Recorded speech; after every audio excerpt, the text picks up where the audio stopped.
യുദ്ധഭൂമിയായി മാറുകയാണോ ലോകം?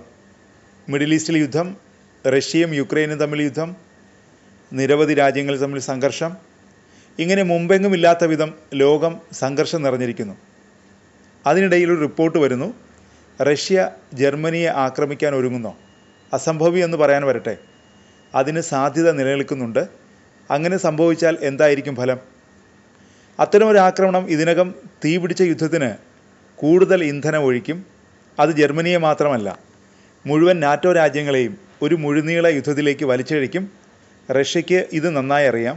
ജർമ്മനിയിൽ CDU, CSU, CPD എന്നിവയുടെ സഖ്യ സർക്കാരിനുള്ളിൽ തർക്കങ്ങൾ നിലനിൽക്കുന്നു. ചില രാഷ്ട്രീയക്കാർ ഇപ്പോൾ പുടിൻ്റെ അനുയായികളല്ലെങ്കിലും യുദ്ധം കൂടുതൽ വഷളാകുമോ എന്ന ഭയത്താൽ ജാഗ്രത പുലർത്തുന്നു. യുക്രൈനിലേക്ക് ടോറസ് മിസൈലുകൾ പോലുള്ള നൂതന ആയുധങ്ങൾ അയക്കുന്നത് വലിയ സംഘർഷത്തിലേക്ക് നയിക്കുമെന്ന് അവർ ഭയപ്പെടുന്നു. റഷ്യയുടെ വക്താവായ മാർഗരിത സിമോനിയൻ ഈ ഭയം പ്രചരിപ്പിക്കാൻ ശ്രമിക്കുന്നു. ജർമ്മൻ സഖ്യ സർക്കാരിനെ പിന്തിരിപ്പിക്കാനോ ഒരുപക്ഷെ അവരെ ഭിന്നിപ്പിക്കാനോ ശ്രമിക്കുന്നു. ജർമ്മനിക്ക് ഇത്തരമൊരു ആക്രമണത്തെ ചെറുക്കാൻ കഴിയുമോ? അത് ബുദ്ധിമുട്ടാണ്.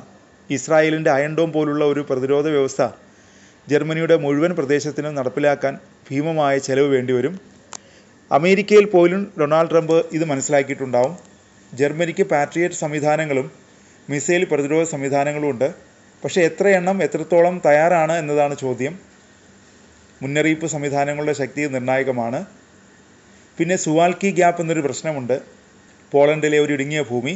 റഷ്യയുടെ കാലിൻഗ്രാഡ് പ്രദേശത്തിനും ബെലാറസിനും ഇടയിൽ വർഷങ്ങളായി റഷ്യൻ സൈന്യം ഈ ഇടനാഴി തകർത്ത് ലിത്വാനിയ, ലാത്വിയ, എസ്റ്റോണിയ എന്നിവയെ നാറ്റോയിൽ നിന്ന് വേർപെടുത്താൻ പദ്ധതിയിടുന്നു. ഈ തന്ത്രം ബാൾട്ടിക് രാജ്യങ്ങളെ ഒറ്റപ്പെടുത്തി പോളണ്ടിലേക്ക് പടർന്ന് ഒരുപക്ഷെ ബെർലിനിലേക്ക് എത്താൻ പോലും ശ്രമിക്കാം. നാറ്റോയുടെ പഴയ ഭയം ബാൾട്ടിക് രാജ്യങ്ങൾ താൽക്കാലികമായി നഷ്ടപ്പെടുമെന്നായിരുന്നു. എന്നാൽ ഫിൻലൻഡും സ്വീഡനും ഇപ്പോൾ നാറ്റോയിൽ ചേർന്നതോടെ കളി മാറി. ഈ രാജ്യങ്ങളിലൂടെ ബാൾട്ടിക് രാജ്യങ്ങൾക്ക് സഹായം എത്തിക്കാം. പ്രത്യേകിച്ച് ഫിൻലൻഡ് എസ്റ്റോണിയയ്ക്കായി ശക്തമായി പോരാടും. റഷ്യയുടെ സൈന്യം വേഗത്തിൽ പുനർനിർമ്മിക്കപ്പെടുന്നു. അവരുടെ സമ്പദ് വ്യവസ്ഥ യുദ്ധത്തിനായി സജ്ജമാണ്. ലിത്വാനിയയെ അടുത്തതായി ആക്രമിക്കാൻ കഴിയുമോ? സാധ്യതയുണ്ട്. പക്ഷേ അത് ഊഹാപോഹം മാത്രമാണ്. റഷ്യ നാറ്റോയെ സംശയത്തിൽ നിർത്താൻ ഇഷ്ടപ്പെടുന്നു. യുക്രൈനിൽ സമാധാന സേനയെ വിന്യസിക്കുകയോ മറ്റ് തന്ത്രങ്ങൾ ആലോചിക്കുകയോ ചെയ്യുന്നു. യുക്രൈനിൽ നാറ്റോ സൈന്യത്തെ വിന്യസിച്ചാൽ റഷ്യ ലിത്വാനിയയെ ആക്രമിച്ചാൽ അതൊരു വലിയ പന്തയക്കളിയാണ്. തൽക്കാലം അതിനുള്ള സാധ്യതകൾ വളരെ വിരളവുമാണ്.